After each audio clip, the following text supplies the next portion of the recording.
Okay, so let's look now at adverbs, verbs, and adjectives, and particularly the way that we use them. Now, we've sort of covered some of this before when we looked at imagery, but we're actually going to look at something a little bit different here. The way that they're being used and the way that you limit them. Let me just go through this from an example, which is saying, one very quickly, ferociously dashed.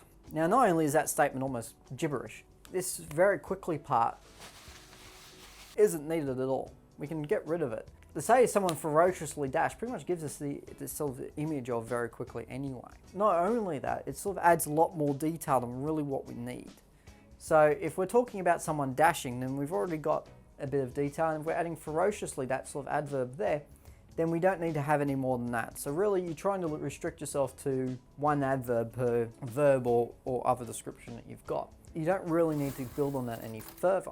Now, the other thing is as well that we're going to look at here is going beyond what is essentially the basics and expanding on simple verbs. Now, what I mean by that is essentially avoiding simple action words or thinking words or anything else like that. Instead of saying, for instance, she felt sad or they ran, actually go a little bit further with it. Describe specifically what those verbs entail, because obviously if someone was running, they could be either running very quickly, they could be jogging, they could be cantering, they could be doing all these sorts of things. We don't know for certain, and we certainly can't picture it as well as if we actually describe what they're doing and how they run. I mean, if they have a perfect running style, then yeah, let's describe that. That gives us a bit of detail about them. It means they're professional, it means they know what they're doing.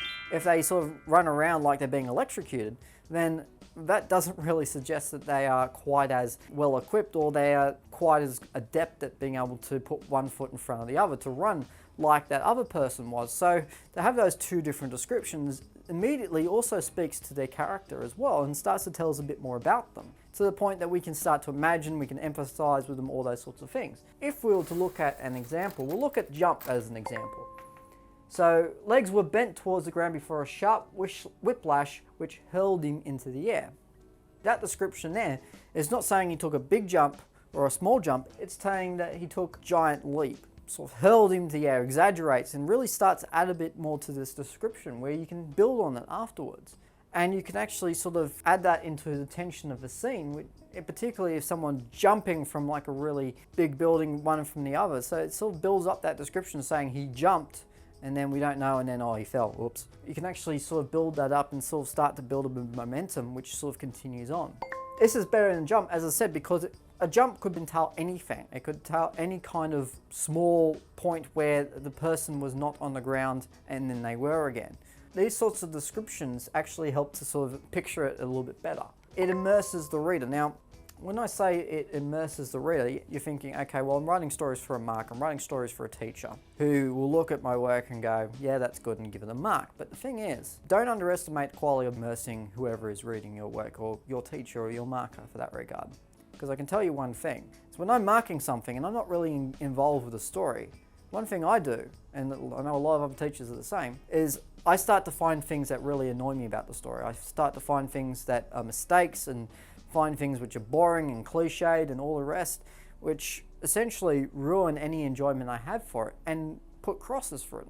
If I have a story which immerses me and keeps me engaged and really keeps me guessing throughout and is of really good quality, then one of the things I start to do is I start to ignore some of those mistakes. I even just gloss over them. I don't notice them. They're not quite as important. And so if you've got a story which is just plain old boring paint by the numbers kind of story, then what you're going to be doing is you're going to be saying, well, here's all my mistakes, find them. Whereas if you're writing something which is a lot more immersive and really attempts to paint a picture for whoever's reading it, then they'll be lost in that. And it's hard for people not to be lost in that. Which means that what's happening is essentially that when they're marking your work, they're getting swept up in it, and they're more likely to give you a better mark than if you just write a very boring old story. So it's one thing to really be mindful of.